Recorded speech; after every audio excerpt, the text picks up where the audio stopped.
India के stock market में Adani group of companies के शेयर्स में पिछले एक हफ्ते में 20 से 25% तक का गिरावट देखने को मिली है। और अदानी ग्रुप ऑफ कंपनीज के शेयर्स में इतनी ज्यादा गिरावट की वजह से LIC, SBI और इसी के साथ साथ मार्केट में जितने भी पब्लिक सेक्टर के बैंक लिस्टेड हैं उनके शेयर्स में भी बहुत ज्यादा गिरावट देखने को मिली है। तो इन सारे रीजन की वजह से LIC, SBI बैंक और अदर बैंक के इन्वेस्टर्स को बहुत ज्यादा पैनिक क्रिएट हो चुका है। तो यहाँ पर सबसे बड़ा सवाल ये आता है कि आखिर अदानी ग्रुप ऑफ कंपनीज की वजह से LICs और SBI बैंक में इन्वेस्टमेंट करना चाहिए या नहीं करना चाहिए, क्योंकि इन कंपनीज के शेयर्स में भी भारी गिरावट देखने को मिली है। तो सबसे पहले मैं आपको LIC के बारे में बताऊंगा और इसके बाद हम लोग बात करेंगे SBI बैंक के बारे में और इसी के साथ साथ बाकी सारे बैंक्स के बारे में। LIC मार्केट में इंश्योरेंस पॉलिसी सेल करती है और इन सारे इंश्योरेंस पॉलिसी का जो इंश्योरेंस प्रीमियम होता है ये LIC की इनकम होती है। और LIC अपनी सारी इनकम का इन्वेस्टमेंट करती है बहुत सारे गवर्नमेंट डेट सिक्योरिटीज में और इसी के साथ साथ बहुत कम पोर्शन इन्वेस्टमेंट करती है इक्विटीज में। क्योंकि अगर कोई कंपनी हो या इंडिविजुअल हो, अगर आप इन्वेस्टमेंट करते हैं इक्विटीज में और डेट्स में, तब आपका इन्वेस्टमेंट का पोर्टफोलियो सेफ रहता है। तो LIC भी इस टेक्निक का इस्तेमाल करती हैं और डेट इंस्ट्रूमेंट्स और इसी के साथ साथ इक्विटीज में इन्वेस्टमेंट करती हैं। और अगर मैं स्टैटिस्टिक्स की बात करूं तो LIC ने अपने टोटल इनकम का 8% इन्वेस्टमेंट किया है अदानी ग्रुप ऑफ कंपनीज में। और अदानी ग्रुप ऑफ कंपनीज के शेयर्स में रिसेशन आने से पहले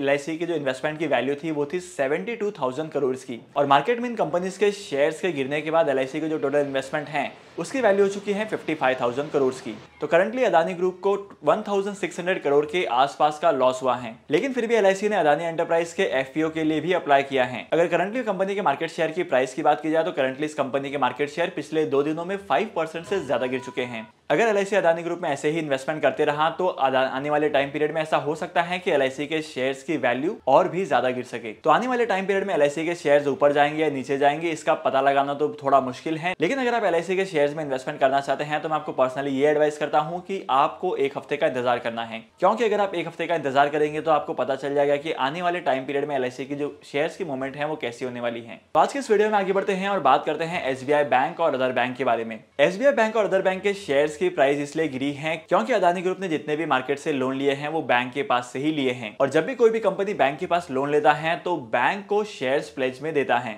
और इन शेयर्स को प्लेज करने की सबसे खास बात यह है कि जब कभी भी इन कंपनीज के शेयर्स की प्राइस गिरती है तो बैंक कंपनी के पास जाते हैं और कहते हैं कि हमें कोलैटरल के तौर पर और भी शेयर्स चाहिए क्योंकि आपके शेयर्स की प्राइस गिर चुकी है। और अगर बैंक्स को पता चलता है कि आने वाले टाइम पीरियड में कोई क्लाइंट इनके पेमेंट को डिफॉल्ट करने वाला है तो उन्हें पेमेंट करने का कहते हैं, नहीं तो एडिशनल शेयर्स देने का कहते हैं। हाल ही में अदानी ग्रुप ऑफ कंपनीज के बहुत सारे प्रोजेक्ट्स को रन करने के लिए गौतम अदानी जी ने बैंक्स के पास से लोन लिया था। तो बैंक के पास से जो लोन लिया है उसका अमाउंट बहुत ज्यादा है और यहाँ पर बैंक्स के ऊपर बहुत ज्यादा खतरा ये है कि आखिर डेट का प्रीपेमेंट कब होगा। लेकिन अगर आप लोगों ने SBI बैंक के शेयर्स में इन्वेस्टमेंट किया है या किसी भी बैंक के शेयर्स में इन्वेस्टमेंट किया है तो ज्यादा घबराने वाली बात नहीं है, क्योंकि कोई भी अगर बैंक के पेमेंट को डिफॉल्ट करता है तो बैंक के पास कंप्लीट राइट होता है उसके असेट्स को सेल करके अपने पैसे रिकवर करने का। तो करंट मार्केट कंडीशन में बैंकिंग के शेयर्स में जो ज्यादा फ्लक्चुएशन दिखाई दी है वो जेनेरिक है और यहाँ पर आपको इस फ्लक्चुएशन को अवॉइड करना है। और अगर आप बैंक के शेयर्स में इन्वेस्टमेंट करते हैं तो यहाँ पर आपको प्रॉपर्ली रिसर्च करनी है। और अगर अभी आप इन्वेस्टमेंट के पोर्टफोलियो को डाइवर्सिफाई करना चाहते हैं बैंकिंग के शेयर्स में तो आपको बहुत सारे शेयर्स कम प्राइस पर मिल सकते हैं, क्योंकि अदानी ग्रुप ऑफ कंपनीज में रिसेशन आने की वजह से बैंकिंग के शेयर्स भी गिर चुके हैं। तो इन्वेस्टमेंट के लिए काफी अच्छी अपॉर्चुनिटी है। डीमैट अकाउंट ओपन करने का लिंक आपको डिस्क्रिप्शन में मिल जाएगा, वहां पर जाकर आप डीमैट अकाउंट ओपन कर सकते हैं और स्टॉक मार्केट में इन्वेस्टमेंट करना स्टार्ट कर सकते हैं। मैं आपको मिलूंगा अगली वीडियो में नए टॉपिक के साथ, एक इंटरेस्टिंग टॉपिक के साथ।